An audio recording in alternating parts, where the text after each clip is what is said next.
Welcome to the Drawing Board. I'm your host and in-house artist, Erin Leffler. If you're not familiar with the Drawing Board, here's a quick recap of what happens on the show. Every episode of the Drawing Board, I invite a guest from the comics and entertainment industry, and we learn a little bit more about what they do. And while we're learning about what they do, I'm also drawing them. Pretty fun, right?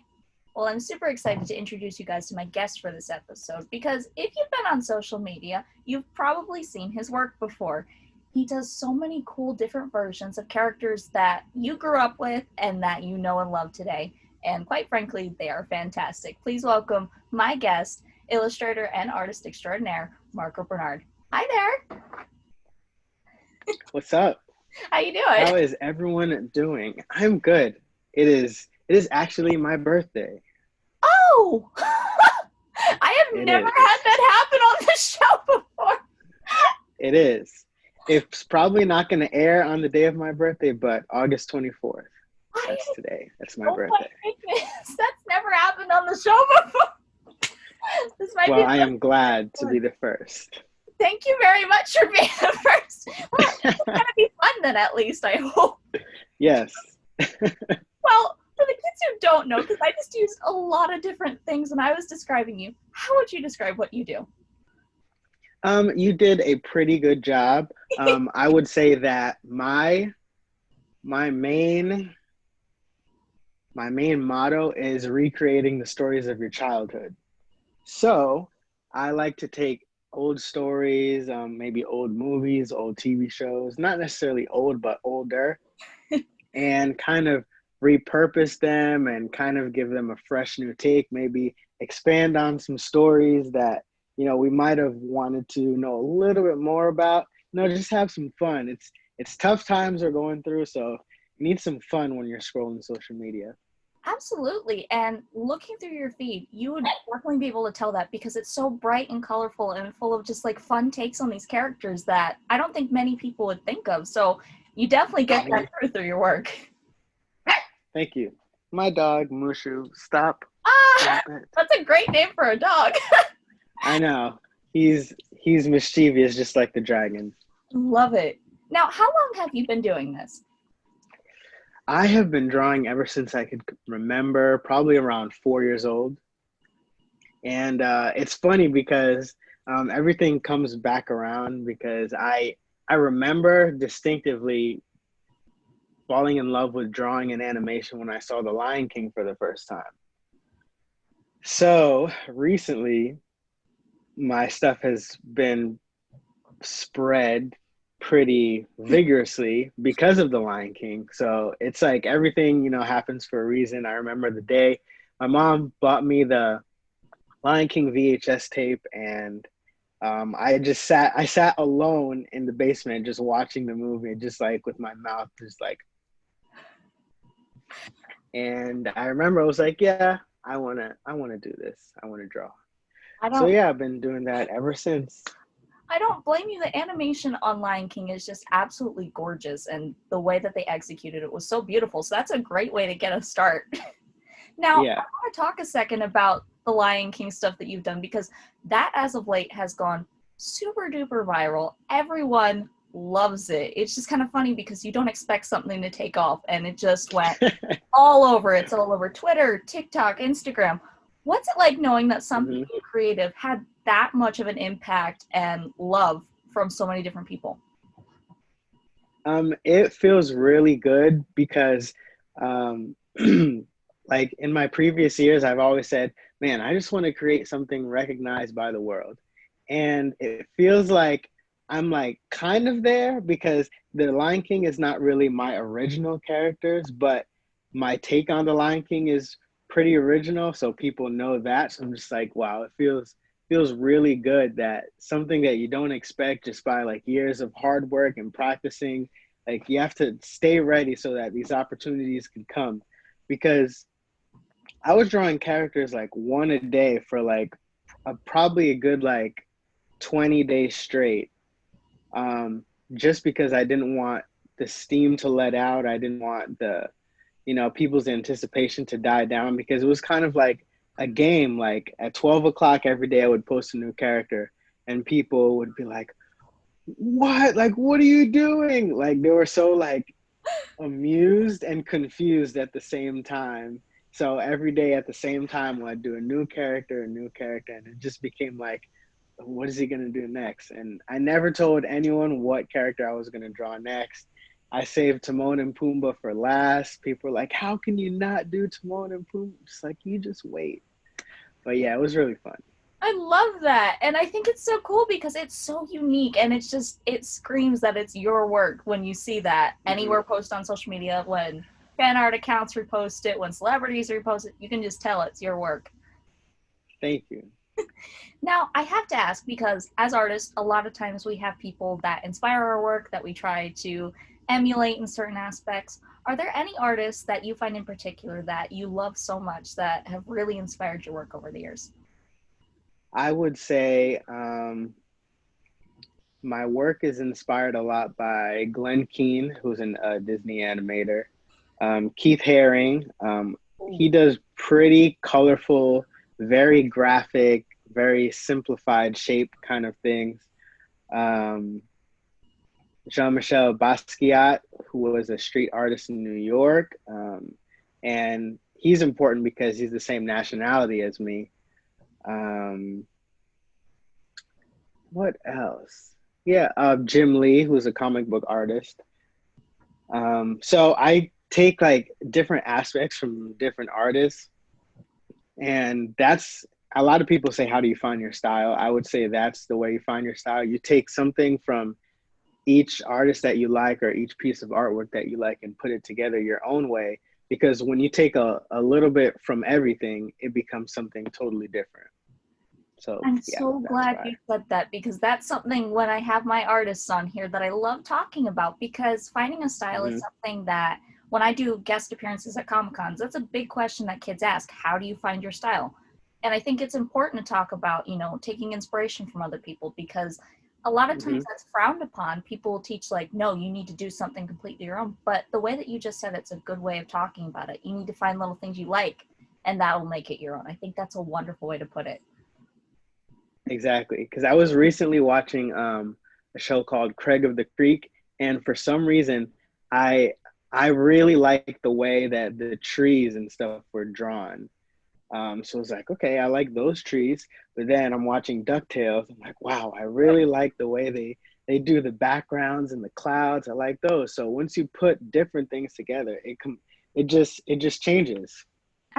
And Absolutely. it's not directly stealing because people can say like they can see something, they copy the exact pose, they copy the exact outfits. Like, nah, that's not your own. That's just doing something else someone else did. But if you take like the lines and the colors and you put it together differently, then it's something different. Absolutely.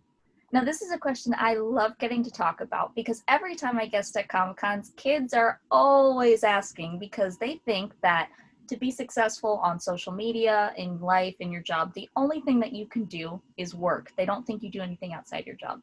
So I love getting to talk with my guests about hobbies that they may have. So, do you have any hobbies outside of doing your fantastic art? Ah, my hobby would be buying toys, Oh, that's so much buying fun! buying action figures, buying, you know, it's expensive, but I don't really care so much about the price. I care about like the articulation. If it can move a lot of different ways, that's good for me. If it's $15 and it can move, I'm good with I'm good with that. Like that's awesome. I like to pose them, kind of take pictures of them, and they're also good for like reference Yeah, when you're trying to find a pose for your drawing. You can just move a toy however you want instead of spending hours on the internet trying to find the perfect pose. Um, absolutely. I yeah, so I have a little Shazam action figure that's all articulated and I do that with it, so I get it. It's yeah, exactly. fantastic. And you're the You, first person that's actually had that as a hobby. I absolutely love that. oh wow, I'm a lot of firsts today. That's Yeah, good. I'm getting a lot of firsts. This is great. It always makes for a fun episode when it's a first. So this is Yeah. a really important question. I love getting to talk about, especially because your artwork is so big on social media. You have a big social media following. a lot of times when it comes to social media, there is a spirit of competition with others that gets bred.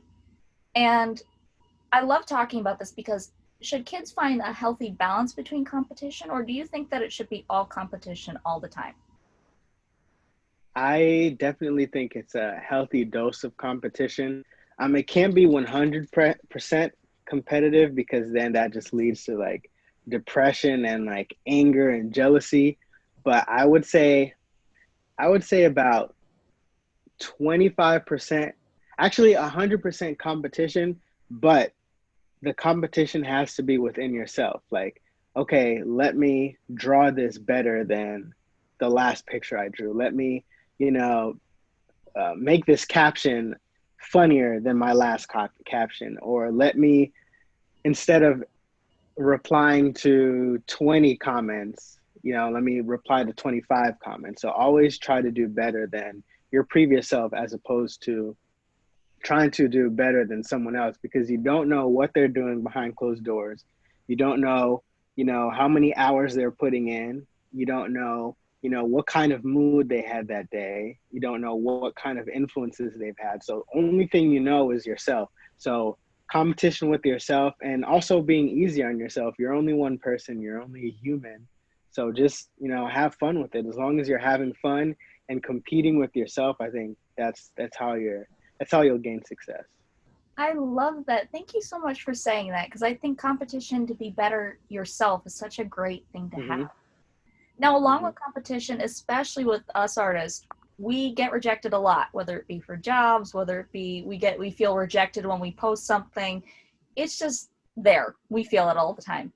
Do you think that Mm-hmm. kids should take that personally, or is it something that they can use, like with competition, to better themselves down the road? Um, a little bit of both. Like you're an artist, so we take things very personally sometimes. It's not the greatest, but it can push us to be better. For example, if you post something and it doesn't get a lot of engagement, doesn't get a lot of likes, um, but something you posted previously got more, maybe you're like, maybe maybe my audience isn't really a fan of that kind of stuff. Um, or you can just be like, you know what? I really like this. And if I want my audience to like it, I need to find an audience that likes it, put that work in front of that audience. So you can take it either way. Absolutely. And the thing that you just said is something I feel whenever I talk to artists on here is something I love talking about because a lot of the times when we're on social media, we try to tailor our work to the audience that we have because we can tell by the way that they react to things that maybe they like this and maybe they don't. Do you think Mm-hmm. that all your artwork should be geared towards how others are viewing it, or should you have artistic integrity when creating your work? Ooh, that's a great question. I believe that it's because let's say you're first starting out and you don't have an audience. You keep experimenting to find out what your audience likes. A happy balance between what your audience likes and what you like to draw. You should never draw something that you don't like to draw. You don't want to create anything that you don't want to create, because if people gravitate towards it and you hated doing it, that's gonna that's gonna put a bad taste in your mouth the whole time while you're trying to complete that task. So always draw what you always create, because there could be other people that are not like draw like visual artists. So whenever you create, just create what you like to do and find the people who like what you like to do, because then it becomes a community.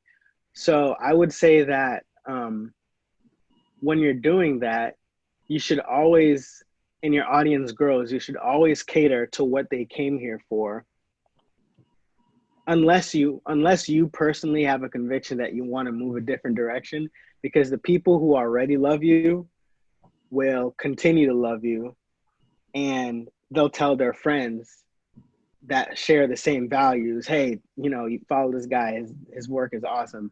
And then it becomes like a kind of domino effect. Absolutely. But if you're always living your life trying to get new different people, you'll never treat the ones who were there from the beginning with respect. Absolutely. Thank you so much for saying that, because that's something I feel like a lot of people forget. So it's a great thing to hear it and get reminders, because even if somebody's watching this that isn't a kid, maybe they're an adult doing this, Mm-hmm. that's always a great reminder Mm-hmm. to have.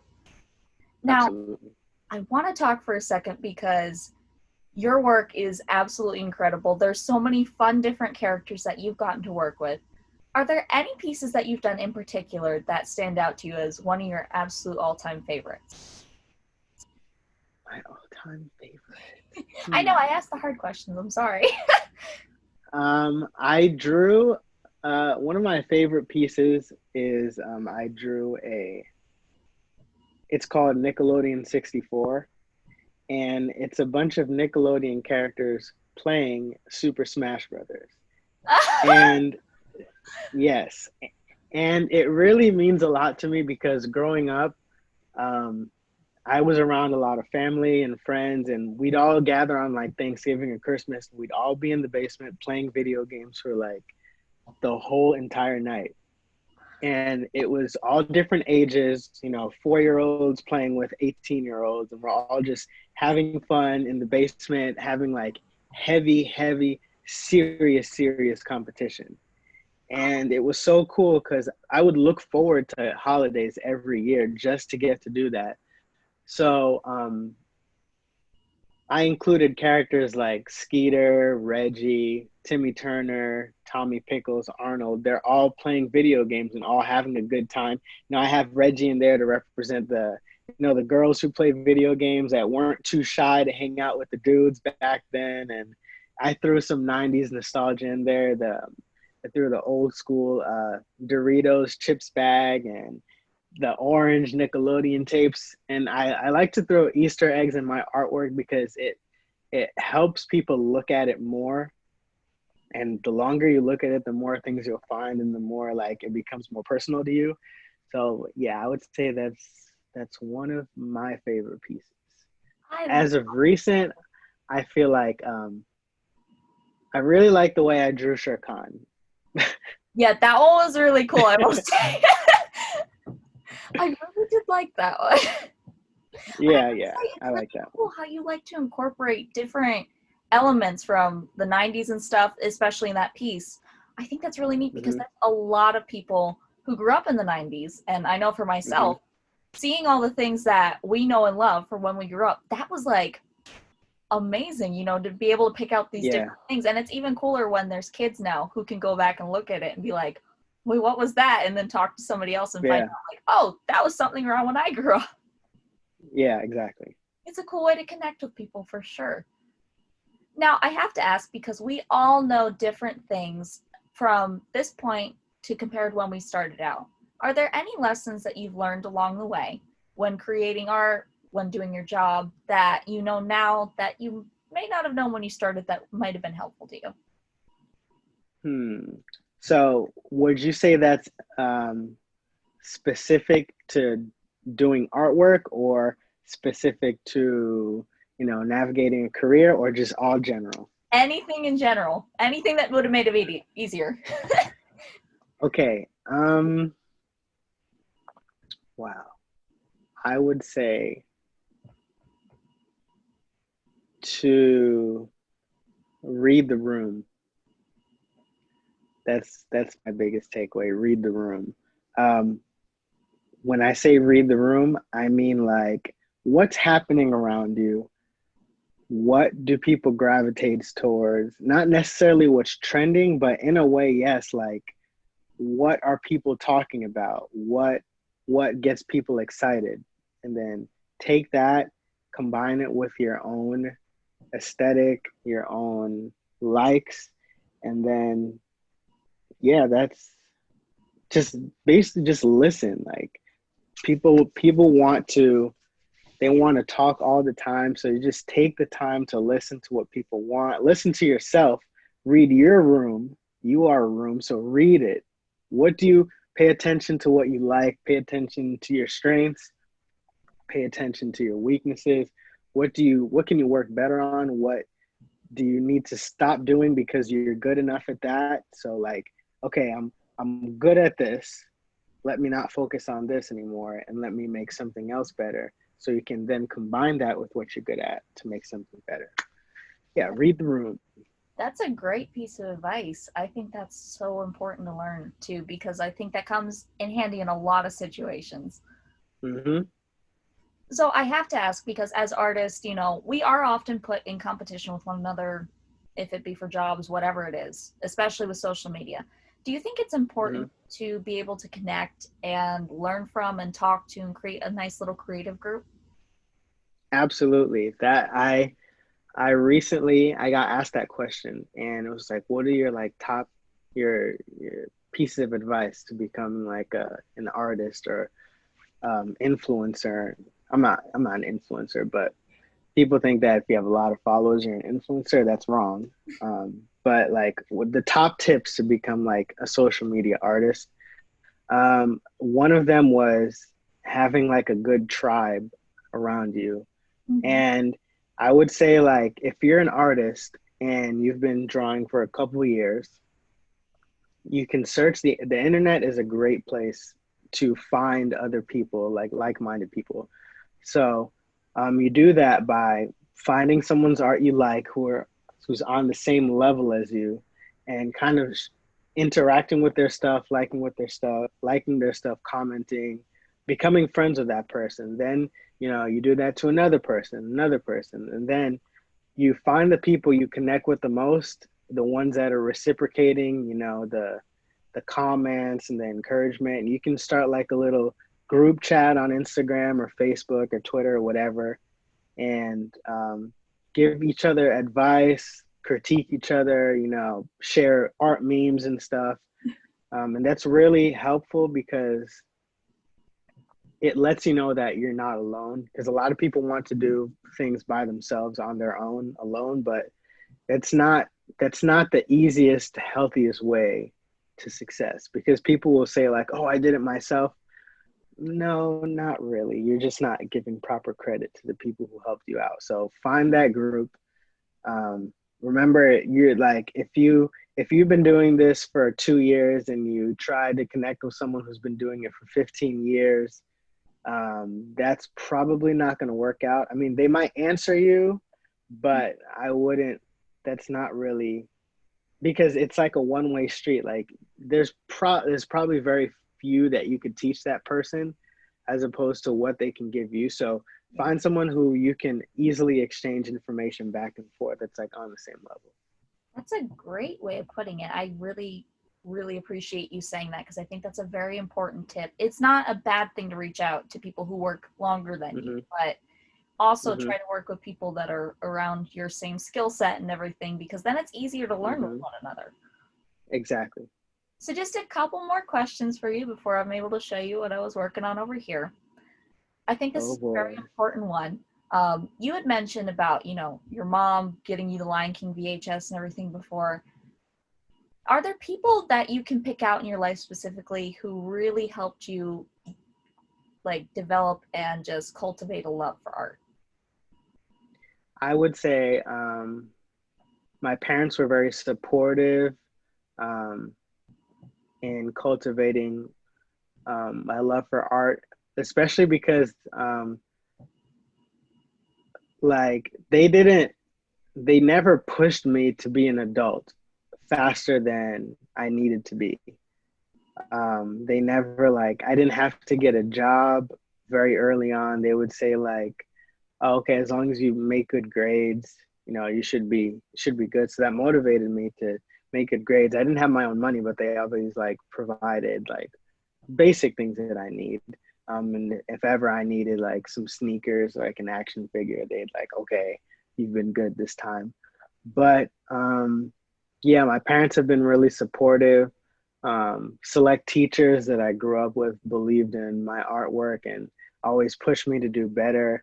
Um, my cousins that I was telling you about earlier, playing video games, um, they were supportive as well, as like it would be times where I wouldn't be playing video games. I'd just be in the corner drawing with my notebook, and they'd poke fun a little bit, but they were never like, "Oh, you're a loser because you're drawing and not playing video games." So um, the lack of ridicule helped me Because sometimes, like, when you're in the corner drawing, like, they label you like you're a nerd, you're a loser. Yeah. But sometimes the lack of that is support. So yeah, I would say that. That's amazing. It sounds like a very good support system definitely Hmm. helped you become an amazing artist that you are today. And I think that's really, Hmm. really cool that you said that, because having supportive family and friends is always such a great thing with work. Now, last Hmm. question for you. If there is a kid right now watching this, a young adult, or even adult who wants to get into this or even learn about it, what is the one thing that you think they should walk away from watching this knowing? Let's see. Wait, I have to add my sister too, because she and I would watch countless movies over and over, like our whole lives, until still to this day, I'll text her like a picture of a movie screen, and I tell her like to guess what movie it is, and she'll get it most of the time. So that's the last one. That's And the piece of advice I would give, without sounding too generic, because I know a lot of people just give the same advice. Practice every day, and um, okay, I would say practice doesn't make perfect, but perfect practice makes perfect. Um, my band teacher used to say that because you can practice, but you can just practice the wrong things. You could practice nothing. You could just be doing just to do. But perfect practice, that means being really particular with what you're doing. Like, okay, today I'm terrible at hands. I'm going to look at my hand and keep drawing hands until it looks like a real hand. yeah. Or I'm terrible at drawing facial expressions. So I'm going to sit in the mirror or even like taking your phone, propping it up and just looking at your face and drawing it. Or have like, a sibling or a parent just like take pictures of their face and just draw it and really hone in on what you want to get better at a particular time.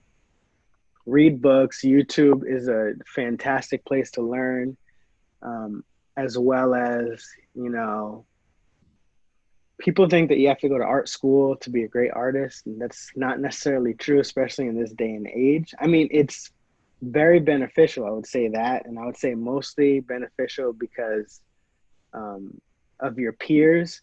But anything you want to learn, you can find it on the internet. And if you don't have the internet, the library, Yes! the public library. I'm so glad you said that! Yes, because I still use the library. I still use it. I don't blame you. There's so many good books and stuff that you can find in libraries to help you with things like that. So thank you so much for saying that, because I have not had anyone Yes. said that yet. So thank you for bringing that up. So now comes my favorite part of the show, where I get to show you what I was able to draw of you while you were talking. Hopefully my computer does not skew with the colors, because the lights here are going to bounce off of it and everything. Mm-hmm. That might cause for some problems, but I'm going to try to get it up in here. Oh my gosh, that's awesome. That's Yay! awesome. Wait, again. Yeah, get that back up in there. Let's see. There we go. Whoa, that's so sick. Well, thank you. Well, thank you so That's so much for sick. coming on, and thank you so much to everyone who tuned in. Again, I'm your host and in-house artist, Darren Leffler. Catch you next time on the drawing board. Bye.